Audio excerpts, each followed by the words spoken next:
And welcome to another episode of Experts Speak. I'm Michael DeLon. Today, I am talking with Faris Aranki. And Faris, first of all, thank you for taking time out of your schedule to be with me today. Michael, thank you very much for inviting me. It's a real pleasure to be with you and the listeners/viewers. Well, it's going to be a great conversation. So Faris is the CEO and founder of Shiageto, and it's a consulting firm where they really work with business owners to help them shore up a lot of areas that we really struggle with. And that's what we're going to dive into here in a couple of minutes. So as we take that dive into the deep end of the water, Faris, tell me, how in the world did you get doing what you're doing today? Well, I won the lottery. That's clearly the answer, Michael. I have a fairy godmother/godfather who gave me this role. Well, it's a great journey, right? And I'll just take us back 20 odd years I left university, and my first career was as a high school teacher. I taught high school math and economics, and I taught around the world, and it was fantastic. It took me to Latin America, South Asia, Middle East, back to the UK, and I was teaching. And then I decided to change careers, and I can talk all about the changes and all these sort of aspects. Yeah. But I then moved randomly into the business world to join an energy company, so a big global energy company. And I worked my way through that company and ended up in their strategy team. Love strategy. I realized I love solving complex problems. So from there, it wasn't a far hop. I got headhunted into strategy consulting, the world of kind of McKinsey. And I spent 12 years solving complex problems, largely for energy companies, until one day I had an epiphany that actually what I really, really enjoyed about solving problems wasn't me being the big brain, was guiding others to the answer, was getting teams to align and get excited by what they should be doing. Because too often strategy gets dumped on people and they just don't accept it then. So I set up a business to do that, to facilitate teams around strategy, around decision-making, around working better together. And that Shiageto was born. And we've been doing it 4 years now. We work with companies like Amazon and Heineken and Anglo-American, so big corporates, but we also work with startups and scale-ups, and they're just as fun, if not more fun sometimes. We do facilitation, we do training, we do a lot of great stuff, and I absolutely love it. That's amazing. I love the journey, and I love how you realize when that light bulb came on, it wasn't necessarily strategy, but it was guiding people, because there's a big difference in those two, right? Mm-hmm. And I'm a big fan of knowing what you're great at and doing that. And so it sounds like you've kind of found your thing. Yeah, but do you know what? It's not easy, Michael. Sometimes I actually didn't realize until someone tapped me on the shoulder. My boss kept sending me into difficult arenas. And I'd say to her, why am I going in? I've never worked with these people before. She said, you're just so good at doing this. And I was like, there you go. Well, and we need those outside perspectives, because we can't see it ourselves. Right. I'm a marketing guy. You don't know that I'm a marketing guy, but I've got 3 marketing coaches for my business, because I'm so close to my business. I can't see it as it truly is. Right. Same thing in our lives with our unique abilities, as Dan Sullivan would call it, is we need somebody from the outside sometimes saying, you're really good at that, because it comes so natural to us. It's no big deal, right? Yeah. It's this. You can't read your own label. Exactly. You need a friend to go, I'll check that for you, don't worry. Yeah, exactly. So tell me, I am curious about the name Shiageto. Tell me, there's got to be a story there, man. You mean this bad boy, Michael? I love it. Get the pillow and everything. This is a pillow, and there's a story behind the pillow. My mother made me this as when I set up the company, to say, I fully support this company. This is going to be success. Exactly. So she made that, but what is Shiageto? Shiageto, for those of you listeners who don't know, is a Japanese word, and it's actually the Japanese word for a sharpening stone. So if you've ever had a knife that's gone dull, you would have probably have used a Shiageto to sharpen it, right? And it's a perfect metaphor for what we do in our business, because we all go a little bit dull. Teams go a little bit dull. We don't realize it. But if you employ us, if you bring us, we will sharpen that effectiveness. And the name came to me one day. I was trying to find a name for the company, and all these sort of combination of English words had already gone on the websites. So I tried, I speak Spanish. I tried some Spanish names. I tried some Arabic names. I speak Arabic. But one day I was making dinner with my Japanese knife set, and it went dull, and I had to sharpen it. And I just paused, and I went, oh my God, this is the metaphor. And then I went on the internet and looked up what the Japanese call the sharpening stone. I lost about 5 hours of my life because the Japanese whole website's dedicated to the ancient mythology of sharpening stones. But Shigeto is the name of the sharpest stone for the sharpest knife. I love that. Thank you for that, because that just helps us understand what you're trying to do, because you're really there to help sharpen the skills of companies, teams, people to know how to work together to execute strategy. Is that fair? 100%. You've got it spot on, Michael. Okay, so let's talk about the businesses, the clients that come to you. What are they struggling with before they really reach out to you? What's going on in their world? Yeah, so in some cases they can see that it's just not getting through to the team. The team aren't working well. There's a bit of dysfunction for one reason or another, and that's why they reach out to us. But it's not always the case. Sometimes they just see something on fire. You know, sales aren't what they need to be. Our costs are too high. The employees are not happy. And that's why they reach out. And often a large part of what we do is help them structure the problem, help them work out. You know, I'm a massive fan of a great quote by Albert Einstein, which says, if I only had an hour to save the world, I'd spend 59 minutes working out what's wrong, because then it's easy. Far too many people spend 59 minutes just doing stuff. Yeah. So taking the time, look, the warning light's here, but let's really talk through what are the sort of challenges you're facing? What are the things? So to be honest, I don't mind how they come to our door. It's just great that they reach out and think of us. I love that quote, because there's so many. It's so easy to be active, even when we don't really know which direction we're going, right? And when corporations, C-suites, presidents, CEOs, whatever, when we come up with a strategy, a lot of times it's the communication of that strategy that's really missing. And our teammates sitting there kind of scratching their heads, not getting it. Do you find that as you work with business owners? I find that a lot, right? We have a methodology in Shigeto, which is based around 3 pillars. You know, you can only be strategically successful if A, you know where you're going, and B, you then need IQ, the right ideas to solve that problem. You then need EQ, which is the ability to take others on the journey. And that's where the communication and the flexing your style and listening to what others are telling you. And then you need FQ, and that is focus quotient. So many of your listeners wouldn't have heard of that. That is the ability to focus on what you said is important, you know, what your strategy requires. So you need IQ, you need EQ, and you need FQ. They're multipliers, not additive. You can't substitute one for the other, which a lot of companies make the mistake of trying to do. Okay. Well, we could just unpack that big time. We can, yeah. and we might, because you just hit on something that's really passionate for me, that the FQ, I've never said it that way before, but the phrase that I use is your focus determines your future. Yeah. So if you're driving a car down the highway and you start turning your head to look at a mountain or whatever, guess where your car's going? It's going, you're focusing. Same thing in business, right? So let's talk about those 3 pillars, IQ, EQ, and FQ, because you flew through them. Unpack each one just in a snapshot. So when we talk IQ, is that how smart I am? Is that what it's not how smart you are? It's not a Mensa test. It's not a IQ is if I tell you I want to do something, and let's say my goal is to get fitter, right? IQ is the ability to come up with as many ways to get there as possible and pick the best option. Okay. Right. Too many times in companies, they just pick the first option. Right. They know their goal. They pick their first option.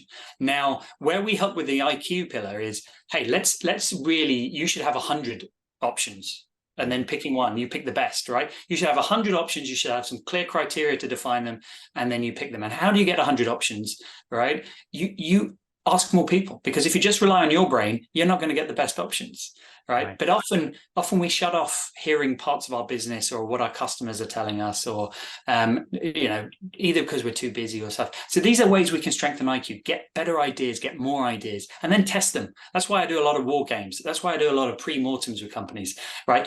Why you don't throw millions of dollars behind your idea. Test it in a safe environment, see if it's got legs. If not, we've got 99 other ideas. That was the beauty of having more ideas than less. So that's the IQ pillar. Okay. The quality of ideas. And that kind of ties into your Albert Einstein quote, in a sense. It does. Yeah. Thinking and saying, no, we're not done yet. We're not done yet. And maybe asking different questions. And the question my son is bringing to me, my son's my chief operating officer. Yeah. He said, what are we solving for? And I thought that was a brilliant question. He learned that from one of his coaches, right? And that really helps frame the questions we ask so that we get better answers. But yeah, you need multiple ones. So that's IQ, finding multiple options and then being able to pick the best option and testing it. Let's drop the EQ. What's that? So the EQ, if you have a great idea, it's just a piece of paper. If you cannot take others on the journey, right, it is just a piece of paper. And I've done loads of those projects. I've developed great IQ answers that people go, I don't get it. It's not my answer. I'm not going to do it, right? Yep. Right. So EQ is the ability to flex and take others on that journey and go, hey, this isn't my idea. It's our idea. How do I get it to be your idea? I let you own part of it. I listen to what you tell me about it, right? I change. I adapt to what you need rather than expect you to change to fit in what I need, right? That is great EQ. And again, where we help in that pillar, we help them how they communicate the idea. We help them how they interact with their team. We teach leaders to flex their style. Too many leaders walk into a room, just expect everyone to listen when they talk, right? It doesn't work like that. We're all very good at broadcasting. We're not very good at making sure it's getting absorbed. Right. So that's where we help with the EQ pillar, right? And we can all improve in this area. Well, we can. It is interesting how the EQ in my head, and correct me if I'm wrong, really ties into the IQ, because if I did a really good job of ideating and engaging with my team, and they have some input into the actual solution that we come up with, they're going to have more buy-in. It's going to be better executed when that's possible. That might not always be possible. Is that? It's 100%. I always tell the story of the Apple and the iStore when they first created it. Mm-hmm. When they first created the iStore, they had a strategy or a tactic. It's not a strategy. They would put all the iPads 10 degrees wonky to the side. Now, why did they do that, Michael? What happens if you walked into a store and you saw an iPad or something 10 degrees wonky? What are you going to do? I'd probably notice it, I would guess. You're going to notice it, and you probably will reach out and fix it, right? Because the human brain doesn't like.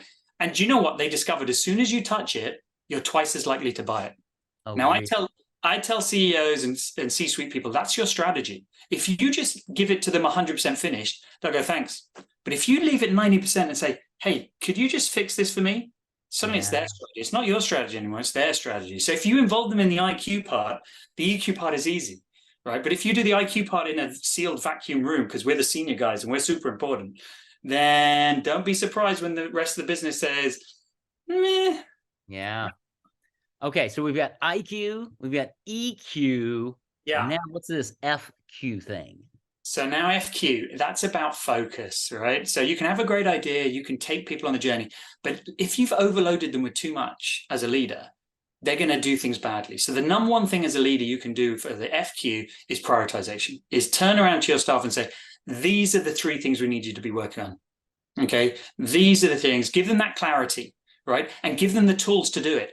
Right? Too many times we see in business, hey, I need you to get over there, but there's a wall in the way. I'm not going to move the wall. You have to move the wall yourself, right?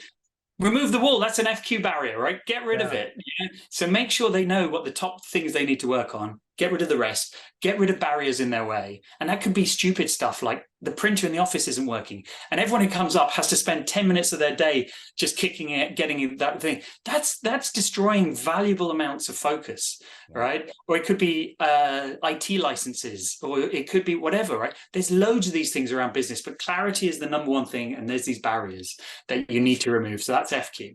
That's great. FQ. The other barrier that I was thinking of, and you probably never see this, is lines of authority and giving somebody a responsibility without the authority to make a decision. So they have to keep coming to you because I'm the leader. That's a barrier, right? That's a barrier, right? There's lots of aspects. Yeah. So if you don't give them authority, but equally, if you leave policies open to interpretation, that's an FQ barrier as well. Because human beings being human beings, they will nibble away and they'll question. But if it's a clear policy, we're not doing this, we are doing this, then that just eliminates all that debate. And, people might not like it, right? And then that impinges on the EQ. But in terms of focus, that is much better for your company. All right. So don't have gray areas, don't deny people the ability to make decisions or be empowered, because they will rob you of FQ. Absolutely. That's awesome. Okay. So this is fascinating. So we talked about the challenges that different people face. We talked about your IQ, EQ, FQ. Now let's talk about, how do people engage with you? What are some different ways to work with you? Yeah. class? Is it a coaching? What is it that you help? How do you help? Yeah, so we tend to help in one of two ways. We come in and put ourselves in the middle of teams, and we are that glue. We are that lubricator. We fix things. We facilitate them through making those decisions. So it could be brainstorming sessions. It could be war games. It could be just a board meeting, you know, where they need to make key decisions to make sure they're aligned. Classic piece of work is, hey, let's go from vision to KPIs, and that will take maybe 2, 3, 4 workshops together. So that's one way, and that's a bit of a one-off engagement. The other way that we do is training. You know, we get asked to train a lot of leaders and up-and-coming leaders in the skills that we bring into the room. You know, can you teach us how to improve our IQ, how to influence people, how to communicate better, build relationships from nothing? And it's, you know, can you teach us on the IQ how to break down problems strategically like you do and just see, you know, on the FQ, can you teach us to be more effective? How do we avoid distractions? So we run training programs, either one-off, or for a lot of our clients, we run 3 6-month programs with those leaders, you know, a session a month. And those are the typical ways that companies engage us. Okay. That's brilliant, by the way. Thank you.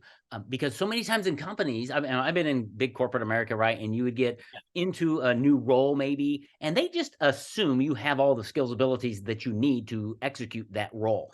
And most of the time, it's not that case, right? Yeah. But who's going to say, yeah, I'm not equipped to do that job? Who's going to say that, right? So instead we flounder and we flail and all of that versus having somebody come in and train your people, because I bet it's a lot less expensive to hire you than it is to get a new employee. Oh, yeah, 100%. And it's much more enjoyable as well, right? You know, because if everyone's changing, the team is changing, everyone else gets nervous. 100%. And what are they doing? They're looking over their shoulder. They're setting out resumes. They're on Indeed.com. They're doing all these that are killing your strategy. And you're sitting there wondering, my dumb people. It's like, well, no, maybe it's you dumb leaders, because you haven't thought about what are we solving for? Going back to my son's question is, this is what we're trying to get this strategy implemented, get some buy-in. And you probably have the right people already. Yeah. A great way to determine that is to bring somebody like Faris in and say, can you look at this? Can you spend a month with us or 2 months or whatever and give us an assessment and help us figure out what do we don't know, I guess, in one level. Is that? Yeah. And I love people. I love working with clients that do that. You know, that level of humility, self-awareness, say, look, we don't know what we don't know. Give us an assessment. Yeah. And sometimes it doesn't happen like that. You know, often I'll get a phone call saying from a boss or a leader saying, do you know what, Faris, there's a problem with my team. I'm absolutely fine, but there's a problem with my team. Can you come in and fix them? And I'm like, that's always a sign for me. I'm like, okay, let's go. And you go and ask the team and say, yeah, we do have one big problem. He's sitting over there. He's in that chair. You know, he doesn't, he's not aware of it, but you know, that's also good, because at least they've opened the door and asked you to come in. Right. Yeah. And that's the whole thing. And nothing's going to change until you do that. And I think business owners really, and leaders of all natures, we just need to understand, just like your story at the beginning, Faris, and in my story that I tell people, you don't know this, but I'm only good at 4 things, Faris, in life. Okay. Now, I'm wicked good at these 4 things. Yeah. But outside of that, I'm mediocre at best. And so I have learned to know my 4 things and to hire people, train people, delegate to people, bring vendors in who do all the other things. And I think business owners need to understand that we don't need to be the jack of all trades. We need to have a pulse on our business. But when there is something, I mean, dude, if there's an accounting problem in my business, I am the last person you want dealing with that. So I have people around me that I can say, can you handle that? Okay, thanks. And I'm done, because I trust them. I've equipped them. And if they have they come to me, right? I think that's how business owners need to function and to build a team. And I've realized that my business will not grow without a solid team around me. Yeah. And I think that's what you're bringing to the table, is the ability not only to develop a team, but to empower that team, to align that team, and to energize that team around the vision, the strategy. Fair? That's fair. That's you described it better than I describe it, Michael. And I am all the more grateful for that. Well, you're welcome. It's fun because I'm an outside perspective, right? I'm hearing what you're doing. I'm like, oh, that's so cool. And I love the fact that it's not and I'm a big fan of masterminds and coaching programs and things, but Yeah. I think you bring a different element to it. You're kind of a dare I say consultant. I don't really like that word either, but you come in and you're like, I'm here to help you. I don't like fix necessarily, right? Align, find the problems. We're going to get out of, so I fly home. I'm in Minnesota right now. We're flying home in a couple of days. We're going to hit some turbulence on the way. Yeah. Well, companies experience turbulence when they're sharing their strategy.